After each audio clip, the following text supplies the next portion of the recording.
Hi everyone, this is Dr. Swanson with the video introduction to the Topic 3 area in COMM 362, Public Relations Writing. First, let me remind you of the tasks that you need to be completing in this topic area. They're the same tasks that you've had throughout the course. You need to carefully be reading each item in the topic area. There's video links in Canvas. There's other materials in Canvas. You need to be paying attention to those. The chapter readings are essential. Make sure that you've been following that Excel spreadsheet that shows the chapter readings in the order that you need to read them, because I jump around a little bit in terms of where the chapter readings apply in the class. They don't necessarily follow the same order that they appear in the book. Everything that I have for you to read, watch, study, it all has a deliberate intention. It's designed to prepare you for the concepts in that topic area. And it's designed to show you the similarities and differences between this topic area and the topic areas that we've already covered. In this particular area where we're dealing with strategic writing for advertising, it's another form of persuasive communication. And even though this is not a, quote, advertising course, you will be writing advertising copy in the future. And advertising copy in a lot of ways doesn't differ that much from public relations copy, so you need to be familiar with it. So make sure that you've read the topic outline also and the learning outcomes document, because that supports what I expect from everybody in this concept area. Let me do a little review for you, and then we'll talk about strategic writing and advertising. In topic area 1, we became acquainted with, or perhaps reacquainted with, the basic concepts of public relations. What is public relations? How does it work? Why is it used? If you took your introductory communications course at Cal State Fullerton, COMM 101 familiarized you with those basic concepts. No doubt you also took COMM 361, the principles and ethics of public relations. You took that here at Cal State Fullerton. And that was all about the basic principles, the basic concepts of this specific profession and what you can expect from PR if you're headed in that route, and what you can expect to have to give to PR if you're headed in that route. Topic area 2 was strategic writing and public relations. It was the overview area, but that first word, strategic writing and public relations, means thinking. It means you have to have a thoughtful plan to what you want to do. Some of you may have been surprised how poorly you did on the news release draft. And oftentimes that was because you didn't approach it strategically. You didn't approach it thinking about what you needed to do. You saw the fact set and you just dumped information from the fact set into your copy. And that's not how public relations works. You get a fact set to work from, but you are the one who decides what's the most important facts from that fact set. You are the one who puts things in order. You are the one who decides if this is the right wording or if you need to change the wording. Don't just be a dumper of dumping stuff from the fact set into your copy. That is not sound strategic public relations writing. And if in that news release draft you put the bad news, the really, really bad news from the fact set into your news release draft, that's where I went. And if I could have sent you a picture as I reviewed your work in Canvas, I would have sent you the picture of the little kid from Home Alone. You know, you don't use facts to undermine what you're doing as a public relations writer. And yes, the bad news in that news release fact set, that was a fact, but it's not a fact you want to use. So please, and this is one of those mindfulness things, don't go through this class on autopilot. Don't go through this class going, okay, here's the fact set. I got to find a way to shoehorn all this into one page and do it. You have to be thoughtful, you have to be strategic, and dare I say, you have to be mindful as you approach your work in this class. I told you at the beginning of this class, I'll let you know everything I know about public relations. You can check it out and see if I know what I'm talking about. So, feel free to, if I tell you something and you go, feel free to ask somebody else in public relations. Ask one of the other faculty members what they think about that. because I don't claim to have all the answers, but I've worked as a communications professional for a long, long time. And the answers that I have seem to have worked pretty well over the course of my career. But don't take my word for it. Check me on it.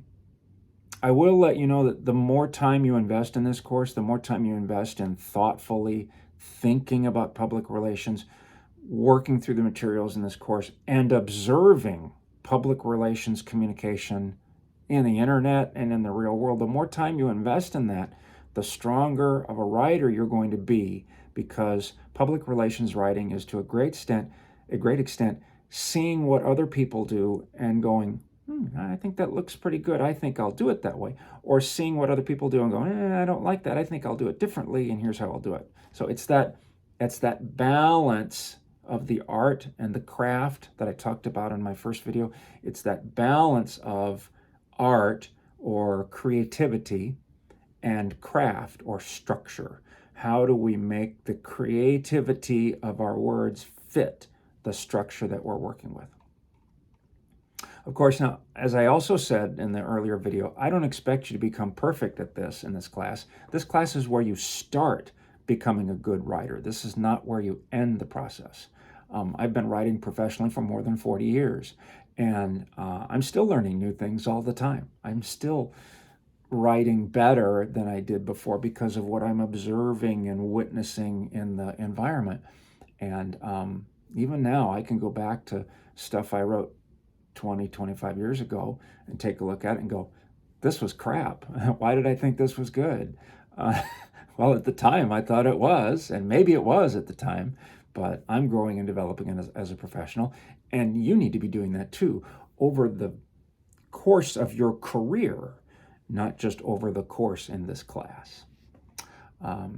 So let's talk about topic 3 now. There are some questions you may have. You may be wondering why this book and this class deal with advertising. I'm a PR person, not an advertising person. Well, it's because advertising and public relations work together. And for the most part, they complement each other. And for the most part, they involve the same skill set. So to the extent that you can be a thoughtful and strategic communicator, you can be a communicator in advertising, you can be a communicator in public relations, or some other communication area. Be sure you watch the video about transmedia storytelling. The video is linked in Canvas. This is so powerful because in a few minutes it lays out exactly what we're looking for as communication professionals in this department. As I've already said, you won't get a degree in public relations. You won't get a degree in advertising. You won't get a degree in any of our concentration areas. You will get, or rather you will earn a degree in communications. And your concentration won't even be listed on that diploma. And that's because we are graduating competent professional communicators here. Yes, you will have a concentration area, but that concentration area is a specialty. It's not the whole of your degree. So make sure you watch that video about transmedia storytelling. Another one, the Burberry video, is really good. And the one about dramatic surprise on a quiet square. Advertising is storytelling. It's storytelling in a way that we remember the product and we remember how the product makes us feel. And so like that video, Dramatic Surprise on a Quiet Square, it's not a video of the product, but it's a video that talks about how the product will make you feel. It's exciting, it's dramatic, you never know what it's going to do next.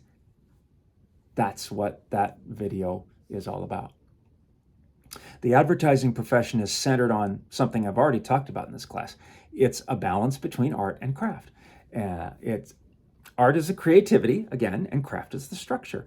And we have a particular kind of balance in public relations of art and craft. And we also have it in advertising, because in advertising, you have to develop a creative, persuasive, appropriate message. You have to present it to the audience or the public in a way they'll readily embrace it.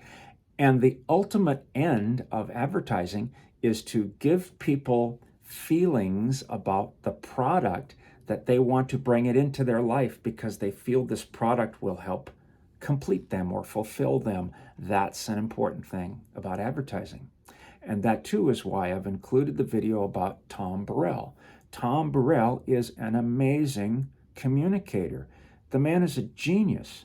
And ironically, he's a genius because he presented very simple, persuasive ideas. Burrell didn't develop these enormous, multifaceted campaigns. That's not him.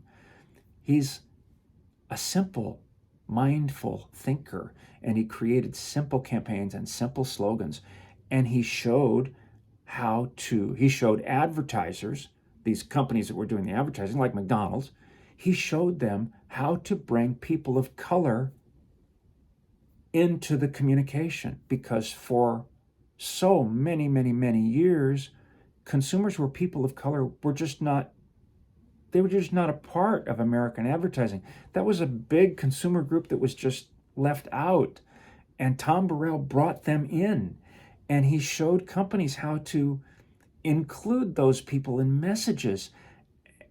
And it's anyway, watch the video. If you haven't already seen it, it's really good. I mean, the ideas that he had were so simple and so true and so important that, companies who are advertising, they have to consider all the audiences. And until Tom Burrell came along, African-American consumers were a huge audience that were just left out. And he changed all that. Anyway, watch the video. Assignments in this area are the pitch, the public service announcement, and the team-based assignment, which is a message plan for a somewhat unusual product. Each of these will push you to think outside the box in a different, creative way. Each of these will give you experience in vital concepts that are applied in advertising and to a great extent in public relations. If you have not begun creating your portfolio, electronic portfolio, you need to start doing that now, because that's not something you can do in the last days of the course. The news release assignment is a great addition, and in fact, it's the required addition from this course into your portfolio. So that final news release should go in there.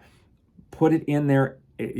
When I send back the final copy graded, make sure you review it, make changes, correct anything that needs correcting, and put that final copy of the news release in your portfolio. And it's that way for all of the assignments. Don't put in the copy that came to me because you got feedback from me, so you'll want to, polish it up a little bit and put that copy in there. I recommend you put as many samples in portfolio as you can, because employers, how do I say this politely? The degree doesn't matter that much to employers. Honestly, it doesn't matter that much. What they're interested in is what you can do, what you know how to do. And research shows, and I'm one of the people who did the research shows people who hire public relations writers, for them, writing is the number one skill set they're looking for. Writing is it. You got to be a great writer. And so you need to have as many writing samples as possible to demonstrate through portfolio that you know how to do what the employers are looking for. And in that sense, it wouldn't matter if your degree was history or computer science or communication or whatever. If you can write and you can understand how the communication process works, what your degree says doesn't really matter that much. Okay. And the last thing I'm going to say is make sure that you carefully read the instructions on each assignment in this class, because in recent weeks, there have been some assignment submissions that it became clear to me, not very long into reading it, that the person who submitted the assignment didn't read the instructions because there was something in there that, that didn't get included. And again, beware of fact sets, folks. I fill fact sets with all kinds of stuff, some of which belongs in the document, some of which doesn't belong in the document. And I expect you to read that out. And I put copy errors in fact sets. I put grammar errors and awkward phrasing. I do that to see if you'll untangle the knots. Because if I read your assignment and it's just a regurgitation of the fact set, you didn't untangle the knots. You sent the knots to me. And why do I do that? That seems so mean. Why do I do that? I do that because in the future, when you're writing for a client, the client will give you crap. I mean, honestly, the client will go, I want you to use this in the copy, and they'll give it to you, and it's full of nonsense. It's gibberish. You can't use it that way. So you cannot take everything the client gives you at face value. That's one of your key ethical responsibilities as a PR person, is to decide how that all comes about. I had a client I worked with years ago. He was a pastor of a church, and I did freelance public relations work for the church. We tried to put out a news release at least once a month about some event that was going on at the church. And so I'd get the calendar and I'd get the information, and I'd write up the news release, and I'd go and I'd get it approved. The pastor's name was Bob. I'd go to Bob, and Bob would approve it for me. And typically he would look at it and he'd go, there'd be a quote in there, and Bob would go, I'm going to say that, And I go, yeah, you're going to say that. So if the news person calls you, that's what you're going to say. It was true. It was true. The event that we were promoting in the news release wasn't a surprise, but Bob's words, he didn't give me those words. I wrote those words for him. And that's what PR people do. We create quotes for the people that we are writing about with their permission and their approval. And that's one of the ways that public relations is different from journalism. A journalist never creates quotes. A journalist would never write a news story and make up a quote. That's unethical. It's unprofessional. You don't do it. In public relations, you do that because you are the representative for the client. And so if you're writing a news release from Lake Michigan Twilight Cruise Company and you want to quote Captain Carl, the owner, and you want to put a quote in there, and it sounds like something Captain Carl will reasonably say, put it in. If it's relevant, it's appropriate, it's a good balance of art and craft. Captain Carl would normally say that. We don't have Captain Carl to ask, but presumably you would. But that's absolutely okay. That's one of the ethical understandings of public relations writing that's really important. So anyway, I've spent a lot of time in this video, and hope you got all the way to the end. I welcome your questions about strategic writing and advertising at any time, and I thank you again for your commitment to excellence in this class. Again, this is not the class that turns out perfect public relations writers. There is no such class.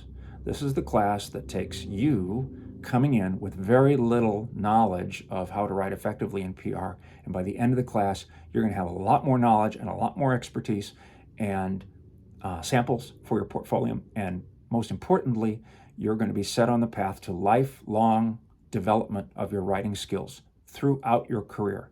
This is the place where that begins, not the place where it ends. All right, and again, anytime you have questions, please reach out. Thanks very much.